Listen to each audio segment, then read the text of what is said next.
what has happened with the Japheth man in the South. What has happened when you see that MAGA hat wearing guy, when you see him at the rallies, and many of them are the deplorables. They are less educated, it'll be true, and there's nothing wrong with not having a college degree if you can earn a living without one. There's nothing wrong with that. A lot of people have done that. But they're also less in terms of their social etiquette and their social understanding. They're less refined when you look at other segments of the global social order, though there were many Southern belles and many Southern balls. If you saw the portrayal of the Gone with the Wind movie, it showed you how many of the Southern men socialized and how they dressed up, and they tried to mimic what happened in England with their long black suits and their can skirts and their bonnets in terms of their dancing. But many of these people that are supporters of Trump are less educated. They're more crude in many ways. And that is not necessarily a statement of hatred. But here's what has happened, even with those Trump supporters who are medical doctors. Many of them are politicians, and others of them are business leaders, and 1,000 upon 1,000 of them are pastors and church leaders and developers and wealthy business people. Here is what they collectively have come to understand. Collectively, it has been born in America now a man who is as racist, who is as hate-filled against a particular group, and mainly brown and black-skinned people, that the world has ever seen. And not just that, but these people who are the sons of the Confederacy, these MAGA hat wearers, and not just them, but some of them, as I said before, business persons, business owners. Many of them are doctors and lawyers, politicians. These people they are the sons of the Confederates, and they have now found a person who exemplifies what their forefathers felt during the slave trade, during the Civil War.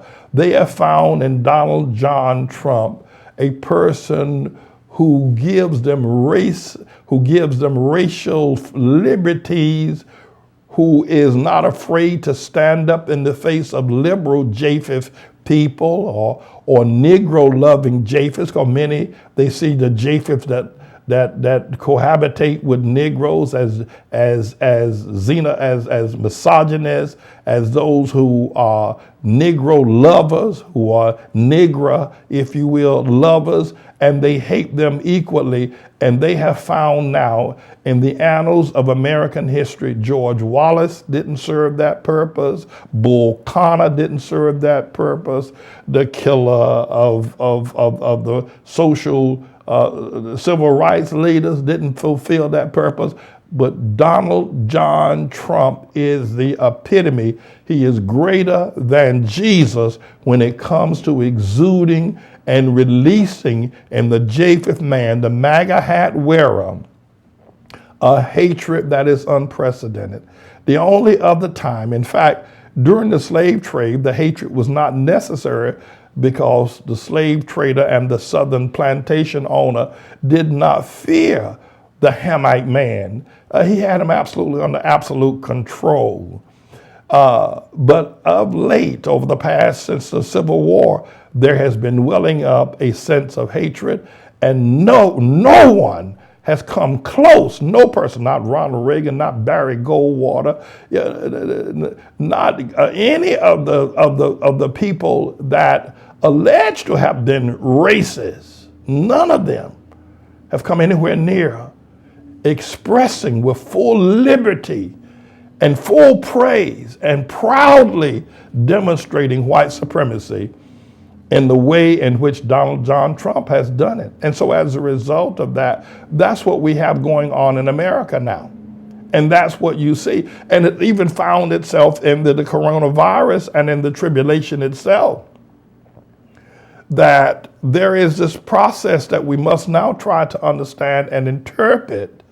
Of course, most news media people can't say what I'm saying, though they know it, I suppose, to some degree. I don't know if they know it as definitively and prophetically as I do. But they can't get on CNN or MSNBC or some other liberal, Washington Post, New York Times, and diagram what I've just said as clearly as I'm saying it, because they have to depend on advertisers that sell Alice Chambers tractors to people in the South, or they sell Ford and Dodge Rams to people in the North and the South. So they're caught between a rock and a hard place. They will go out of business if they lose a segment of business in the South that is cheering on racism and blatantly and openly hatred for the black and the brown-skinned man like you have never seen before. And they have the leader of the free world. They have the most powerful man in the world exuding and promoting their white supremacy. I mean, these Japheth boys in redneck country, these MAGA hat wearer boys, are as happy as a homosexual in an all boys juvenile camp. They are happy. I mean, you ain't seen nobody as happy as these Japheth people over any man, not Lyndon Johnson, not George Wallace, not Ronald Reagan. You ain't seen them boys as happy over any white man the way they are over Tribulation Trump, because he, without any fear, exudes and demonstrates and couches the language of white supremacy, and to make America a great slave trading nation again is what should be on those MAGA hats that they wear. And we need to understand everything else in the context of that. And until we're willing to do that, and you can argue that's not the case, and I don't necessarily want to just try to clean up, but I will say this: not all Japheth people are that way, because many of the so-called these white supremacists that have found somebody greater than God, that found somebody who loves the hatred of the black and the brown-skinned man greater than God in Tribulation Trump, not all of them, not all Japheth believe that. Many of them are diabolically opposed to Tribulation Trump. I mean, take a Nancy Pelosi, for instance, or many others that, an Adam Schiff, for instance. They are against this as much as any lie possible within them. So I'm not blanketing all Japheth people. I'm just telling you that the ghost of the slave trade, the ghost of white superiority and white supremacy that sailed the oceans between the west coast of Africa and Jamestown, Virginia, or Charleston, South Carolina, in the centuries ago, is now alive and well in Donald John Trump and supporters. Now, the news people and the universities can't say this because they're economically dependent on these same people who are these swelled and filled with racial hatred and a sense of superiority. They're dependent on them to pay the bills, to keep their massive networks going, but not me. This is a bit of a news blog we do, looking at spiritual wickedness in high places for the most part, making some observations about it and giving people a biblical foundation to the way of interpreting, rather than have Sean Hannity or Laura Ingraham or Janine Pirro or Anderson Cooper or Rachel Maddow or Don Lemon, Rush Limbaugh interpret what's going on in the world. You come to me and I'll tell you based on what the Word of God says. They'll just give you their worldly, sinful view. But the Manning Report will tell you what God has said, whether to say yea or nay, whether to go or to stay.